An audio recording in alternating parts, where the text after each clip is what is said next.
Welcome to my channel உமாவின் கைமணம். நம்ம இன்னைக்கு பார்க்க போறது வந்து ஒரு புதினா தண்ணி சட்னிங்க. ரோட்டு கடையில் சென்னையில் ரோட்டு கடையில் ரொம்ப ஃபேமஸான சட்னி.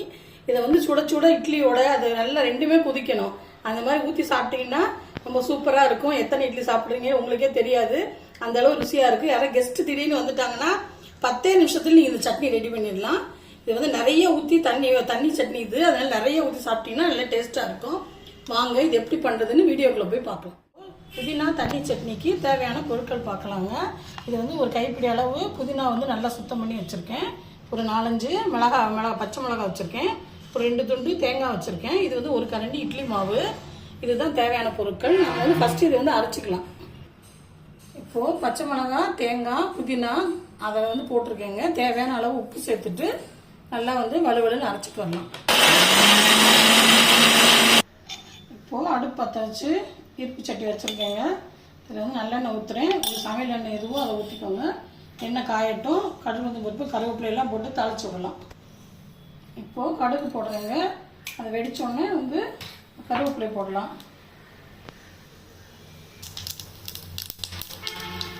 கருவேப்பிலை போடுறேன்.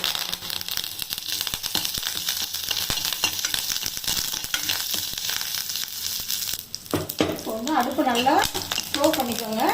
பண்ணிட்டு நம்ம அரைச்சி வச்சுருக்கோம்ல புதினா, தேங்காய், பச்சை மிளகாய் அதை எடுத்து ஊற்றிடலாம். ஊற்றிட்டு நல்லா வந்து தண்ணி ஊற்றிடலாம். இது வந்து தண்ணி சட்னி தான், அதனால நல்லா நிறைய தாராளமாக தண்ணி ஊற்றலாம். அதுக்கப்புறமே வந்து நம்ம எடுத்து வச்சுருக்கோம் இல்லையா மாவு, இட்லி மாவு, அதையும் நல்லா தண்ணி ஊற்றி நல்லா தண்ணி மாதிரி கரைச்சிக்கோங்க. கரைச்சிட்டு இதை ஊற்றிட்டு நல்லா ஒரு கொதிச்சு இந்த பச்சை வாசம்லாம் போகிற அளவுக்கு கொஞ்சம் நேரம் கொதிக்கட்டும். நல்லா கொதிச்சிருச்சுங்க. இங்கே பாருங்கள் நல்லா தண்ணி மாதிரி இருக்குது. கொஞ்சம் கெட்டியாகிடுச்சுன்னா நீங்கள் தண்ணி கூட ஊற்றிக்கலாம். தேவையான அளவு உப்பு நம்ம வந்து போட்டிருக்கோம். தண்ணி ஊற்றுறதுனால செக் பண்ணிக்கோங்க, உப்பு கூட செக் பண்ணிக்கோங்க.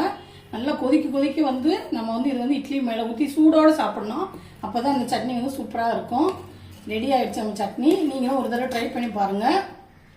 பிடிச்சிருந்ததுன்னா லைக் பண்ணுங்கள், ஷேர் பண்ணுங்கள், சப்ஸ்கிரைப் பண்ணுங்கள். தேங்க்யூ.